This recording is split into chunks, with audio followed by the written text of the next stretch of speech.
Today, I'm gonna show you how to dance ang tamang paghugas ng kamay. Dance cover. I'm doing this challenge to let you know the importance of washing your hands properly and regularly. You see guys, when we wash our hands regularly, dirt together with viruses and bacteria are washed away. This means we are protected from getting sick. So come on, let's dance!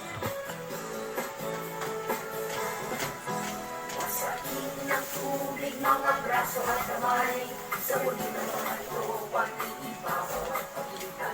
Mahuling-huling kong gawin ka, 2 minutes lang, dalawang mabuti at saka maalingan.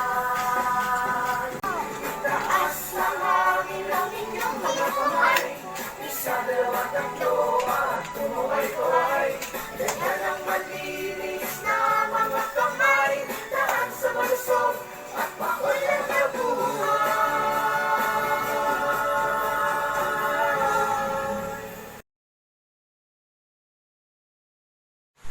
One of the physical change I'll show you is cutting.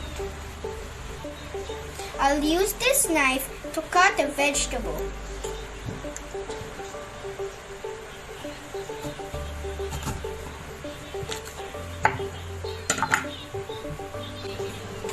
See, it turned into half. It changes size, shape, and physical appearance. That's it. Another physical change I'll show you is hammering. I'll use this to hammer the glass. But for my safety, I will be using cloth, gloves, and goggles. Let's start.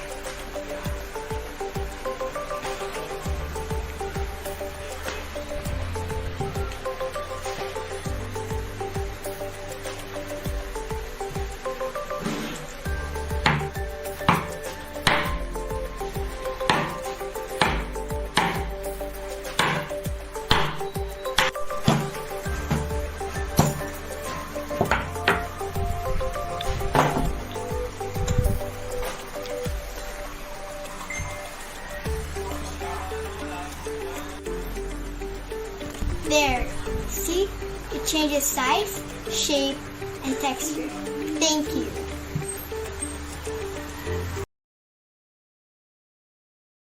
Our topic is all about how we will take care of Mother Earth. How we can determine if it's harmful or useful to the environment. Pollution is one of the greatest and main reasons why natural disasters are becoming fearful and frequent. Why do we need to take care of it now? Because the next generation will surely suffer. If the pollution won't stop, it will destroy the ozone layer that protects us from the harmful rays from the sun. It causes natural disasters like super strong typhoon. You know guys, this topic is very sensitive and close to me because I am one of the Yolanda survivors. My whole family suffered and was traumatized with it. Here's a poem dedicated to my destroyed relatives. So, here are my drawings, posters, and slogans from our previous lessons that we can connect to our topic for today. Save the nature for my future. In such a beautiful morning, I fear for global warming. As the air blows the trees, I could feel the cold breeze. The lovely little lies of a calm, beautiful skies that blinds my relatives' eyes. Remember yesterday, my loved ones were swept away. But the bad storm surged through London day with its waves and plays all day. My heart was squeezed and felt betrayed. Because before that day, all I did was pray to save us from harm and be okay. But yet in God's arm, I strayed. To show me protection and say, you will be saved my way. Until this day, God let me realize and way that I could help in my own little way. Reduce, reuse, and recycle every day.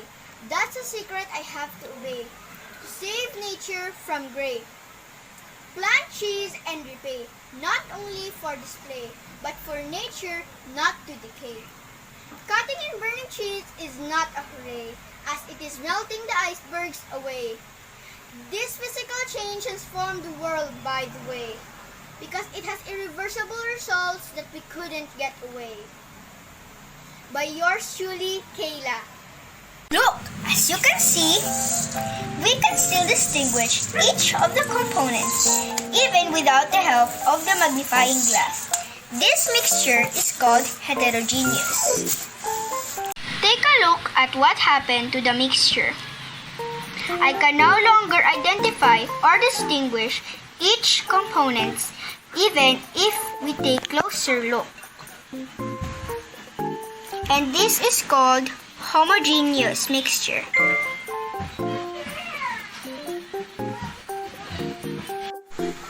That's the difference between homogeneous and heterogeneous mixture. This time, I'll be showing you a solid and liquid mixture. This experiment I'm going to be sharing you is fruit veggie juice recipe. My goal of this video is to show you that solid materials can be mixed with liquid materials. Some solid may be dissolved in the liquid completely, but others don't and may settle at the bottom of the container. You can see the two recipes shows a combination of solid and liquid mixture. The first recipe shows that the solid residue has settled at the top of the liquid, while the other has completely combined mixture. I hope you learned something new today. Until my next video, bye! Thanks for watching!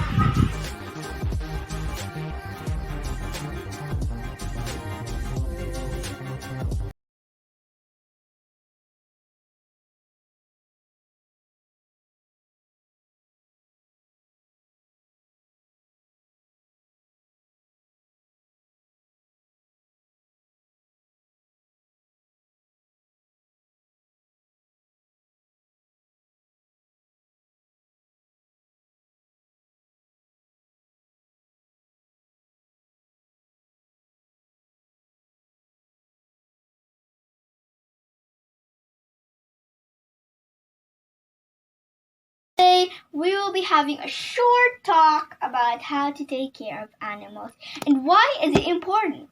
Animals are very important to us. They are often our workers. Oops!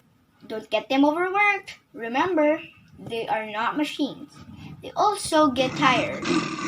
They are also our companions, and sometimes some of them are used for materials. But most of the time, they are usually part of a family.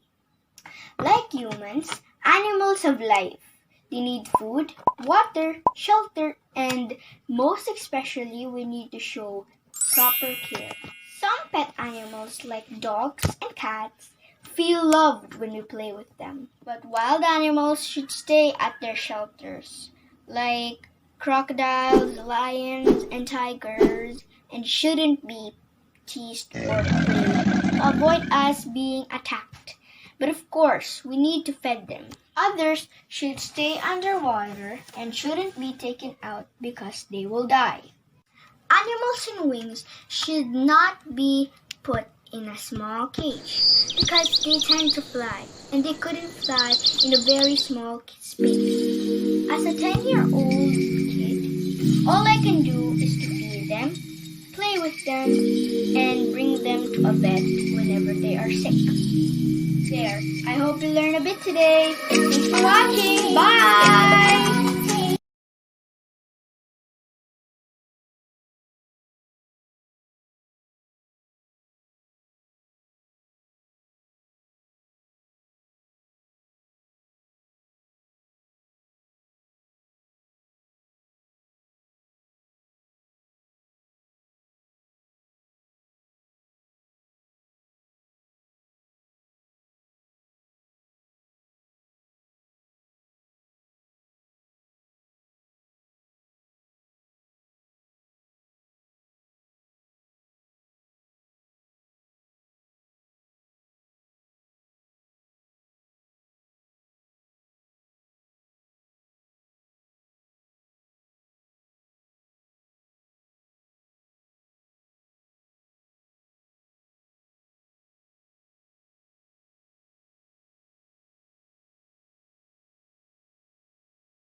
polyps. The green stuff on the polyp's body is known as alga. Alga are tiny microscopic plants that float in the water and eventually attach themselves to the polyp's body. This is what the polyp eats in order to stay alive. Hundreds to thousands of polyps come together and create hard structures we call coral. There are different types of coral.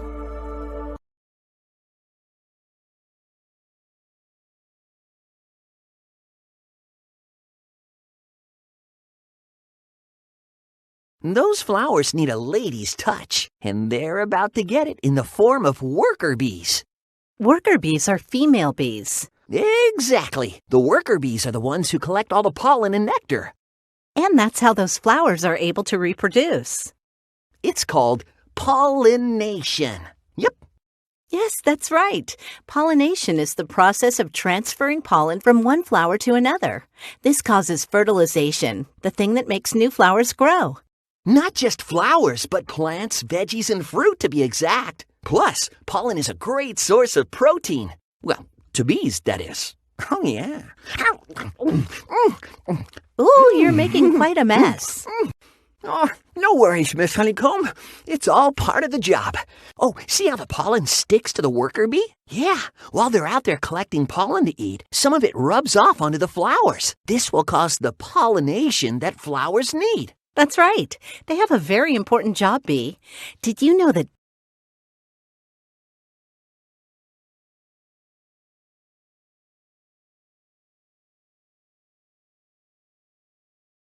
This relatively huge grasshopper may think it's going to take a few bites out of the non-poisonous acacia,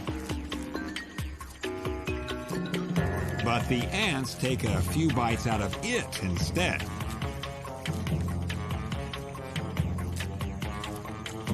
And they throw in a few stings for good measure. In exchange for all this protection, the tree takes on the provider role. It gives the insect everything it needs in terms of food and shelter. These little nodules, or nectaries, secrete a sweet nectar for the adult ants to eat.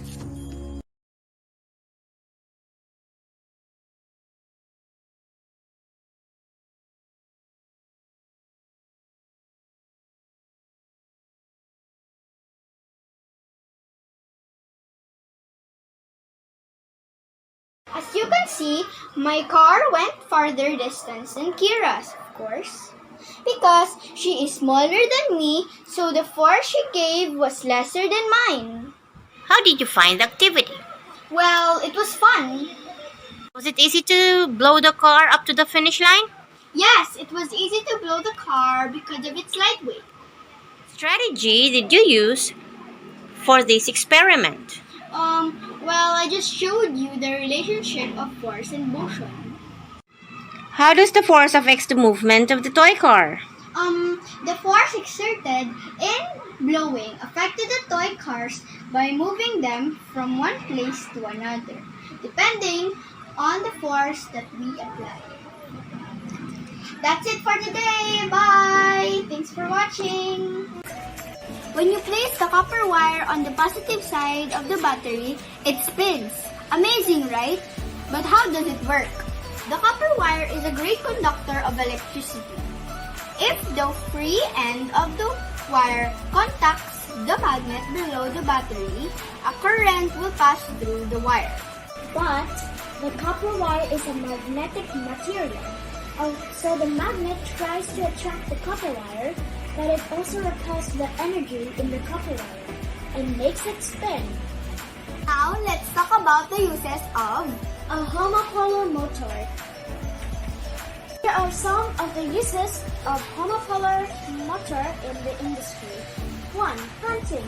The most common use of homopolar motors is in generators that are installed in the electroplanting process plant.